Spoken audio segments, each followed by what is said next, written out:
Someday, the availability of traditional food may be limited or no longer available.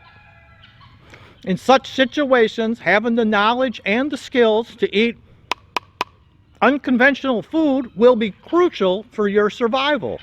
Squirrels, insects, and other non-traditional options like this may be your only food source.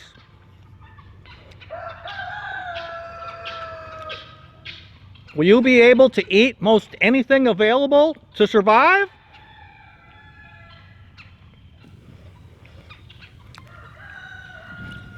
Welcome to Goose Pond Hideout with Rob. Hey, I'm Rob, and this is Goose Pond Hideout. What are you eating for lunch today? How about tomorrow? Every Sunday, I call my mom. She's in her 80s now, and at noon on every Sunday, I call her. We talk about this and that for 30 minutes to maybe an hour. Last Sunday, during our conversation, I mentioned Bonnie, our dog, had a squirrel.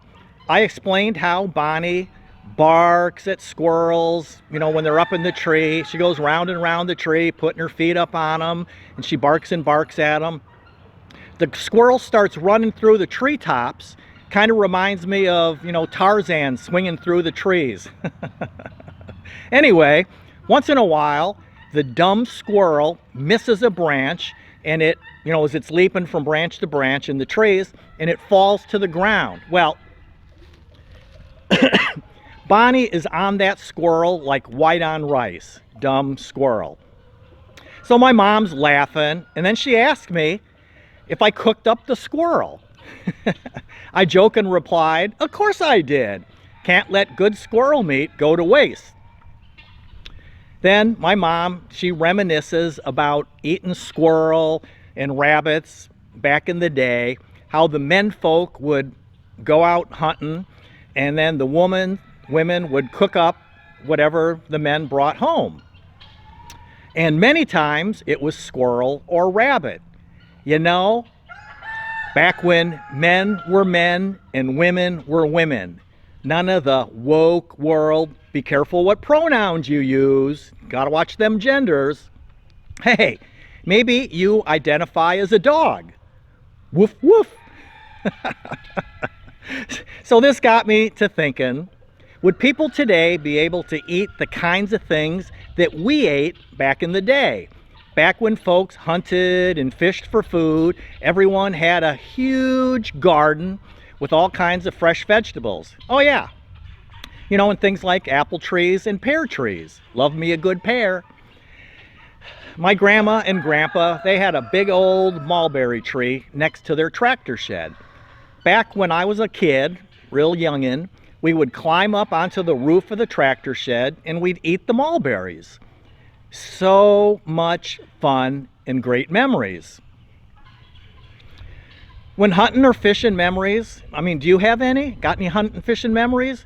Did you climb up a tree maybe and eat apples? How about pulled carrots out of the ground and ate them with the dirt still on them? Good stuff. Yum, yum, yum, yum. So, getting back to the availability of traditional food, it may be limited or no longer even available.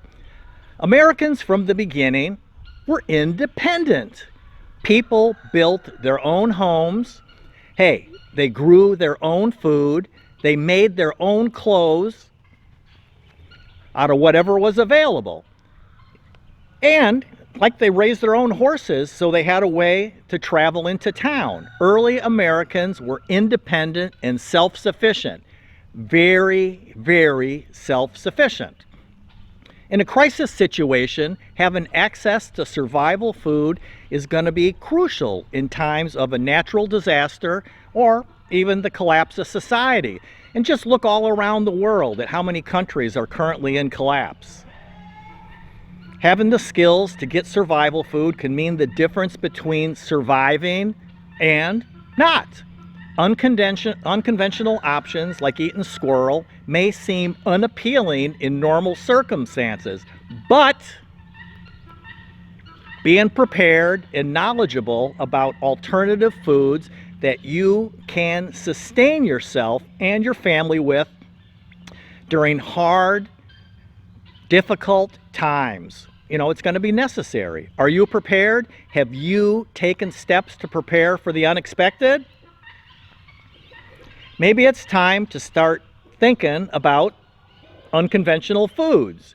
Remember, if at first that you don't succeed, keep trying until you're really in trouble.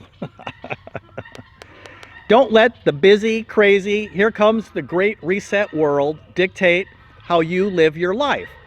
I'm not a funny man, but I know the importance of laughter. Make up your mind to be happy no matter what life throws at you. You get to decide. It's your choice. It's your choice. Here at Goose Pond Hideout, we choose freedom. Freedom! Good stuff. Yep, good.